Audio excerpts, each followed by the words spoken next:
Hi, today we're going to be raiding your spice cabinet because we are going to be coming up with 3 different Tex-Mex style spice mixes for you to have in your kitchen and to keep in your pantry.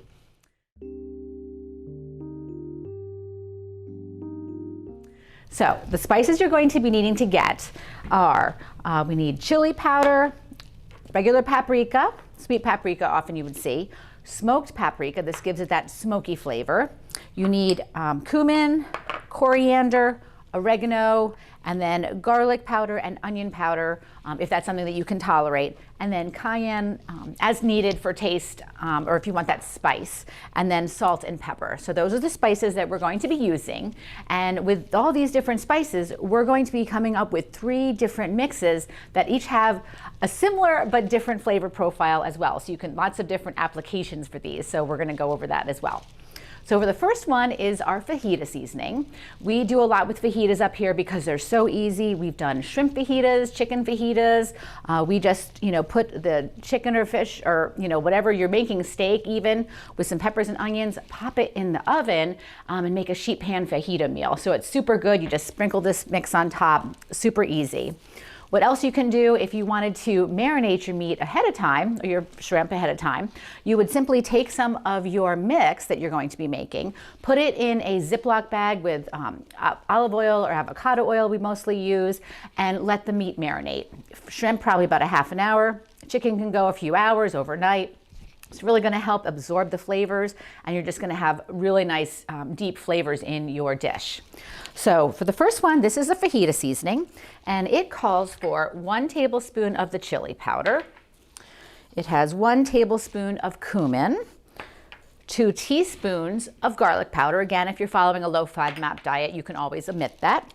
1 teaspoon of paprika, 1 teaspoon of oregano, and then 1 teaspoon of salt and a ½ teaspoon of black pepper. And that's our fajita seasoning. The next one is our taco seasoning, and this one is what I've been making for my kids since they were real little. This is what they grew up on. I never did the bag mixes or anything. This has been my go-to, and this is great. You can make tacos with it. I've made when the kids have friends over. We've made nachos served over siete chips, and it just has a lot of flavor. And you'll see there's a couple different additions or different combinations or different proportions, and it kind of gives it a different flavor. So for this, we need 1 tablespoon plus 1 teaspoon of chili powder, 2 tablespoons plus 2 teaspoons of oregano. That gives a really nice earthy, bright flavor to it. 2 tablespoons plus 2 teaspoons of cumin. And here we have 1 tablespoon plus 1 teaspoon of coriander. That's going to give it another different flavor profile. It also calls for 2 teaspoons of black pepper and 2 teaspoons of salt. So that is our taco seasoning.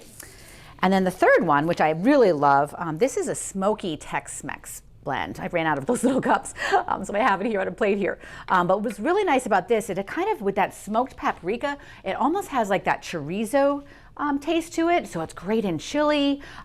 You can mix it with ground meat, whichever, whatever kind that you like, and make like sausage. It's kind of like a chorizo sausage mix. Some of that chorizo has sugar and some other added ingredients. This is a natural way to get it. We use smoked paprika. You can also use the chipotle pepper powder as well to give it also another layer of smokiness. This I actually love on eggs because, again, it kind of gives you that Mexican flavor, that chorizo flavor, just even in eggs or an omelet. So it's really good. So this is 1 tablespoon of chili powder, 1 tablespoon of the smoked paprika, 1 tablespoon of cumin, 1 tablespoon of garlic powder, 1 tablespoon of onion powder, 1 tablespoon of oregano, and then 1 teaspoon to 1 tablespoon of sea salt, and then 1/2 tablespoon of black pepper. And remember that 1 tablespoon is 3 teaspoons. So if you're ever kind of looking at a recipe and it calls for ½ tablespoon, you just want 1½ teaspoons. of that ingredient. And then what's great about this, sometimes you can double it, triple it, get yourself some glass containers, mark them with whatever seasoning it is. They will store in your pantry for months on end, but they're so nice to have there because now you always have it. So if you have a piece of chicken or you're going to throw on the grill, or you kind of have an omelet, you're like, gosh, it needs a flavor, just pick out one of your flavors and just add a little bit of this spice mix to it.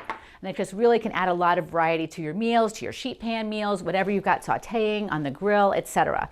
Sprinkled over vegetables. So with all that, we've got 3 different spice mixes out of just these ingredients, and I hope you enjoy.